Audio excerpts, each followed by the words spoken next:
Une des variantes de Paschimottanasana, la technique de la pince, c'est la pince dynamique, tout simplement.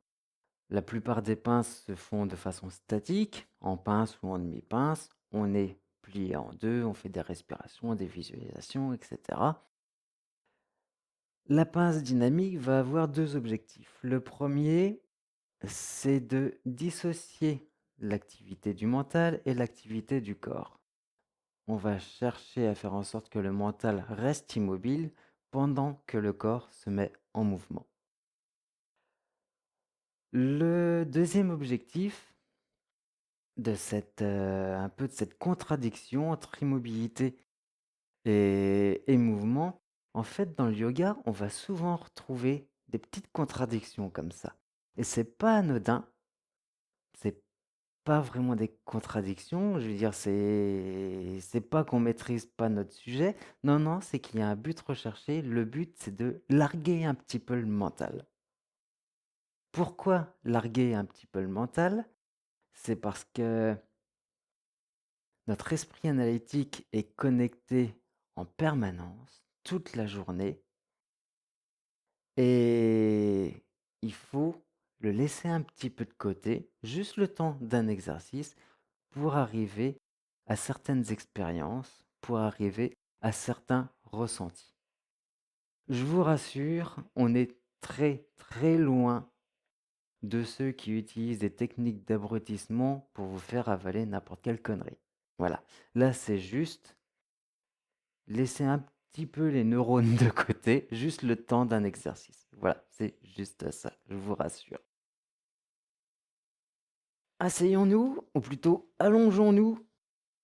On commence allongé.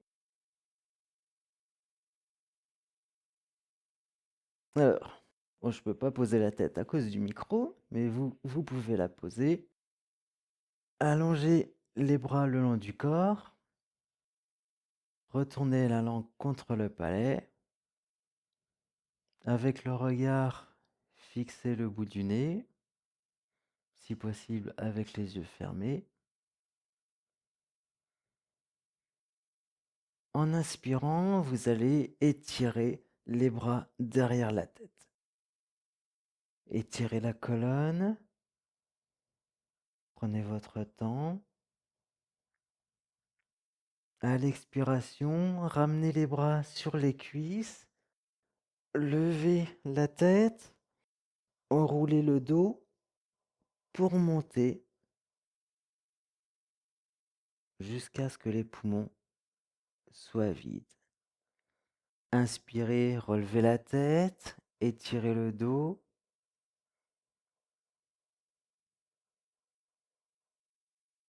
En expirant, faites glisser les mains le long des jambes pour aller chercher les pieds, les chevilles ou les orteils. Laissez tomber le haut du corps. Donc là, on retrouve la posture de la pince classique.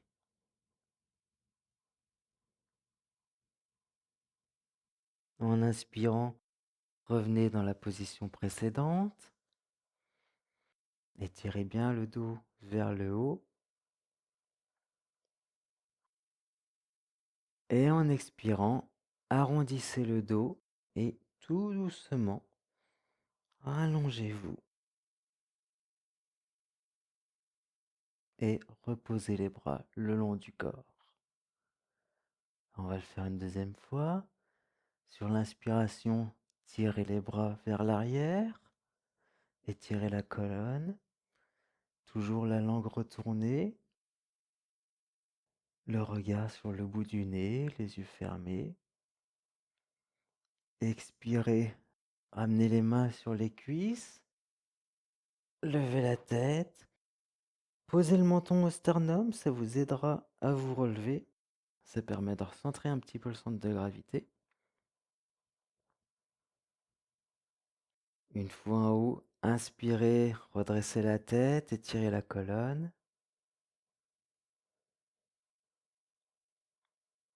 Expirez, faites glisser les mains le long des jambes jusqu'à aller chercher les pieds, les orteils, les chevilles.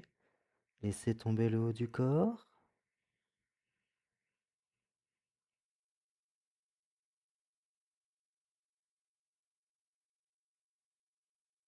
En inspirant, remontez.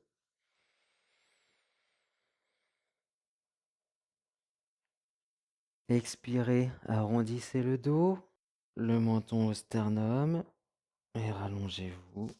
Posez les bras le long du corps. Et vous pouvez continuer ainsi de suite, comme d'habitude avec la pince, 5, 10, 15, 20 minutes dans l'idéal. Soyez à l'écoute de votre corps. Observez ce qui se passe en vous, dans votre corps, dans votre tête, au niveau du ressenti, au niveau de l'énergie, si vous arrivez à sentir un petit quelque chose. Et surtout, essayez comment dire, de lâcher prise, de décrocher, de laisser un petit peu le mental de côté, d'avoir un mental vraiment vide, immobile, concentré à fond sur, sur l'exercice.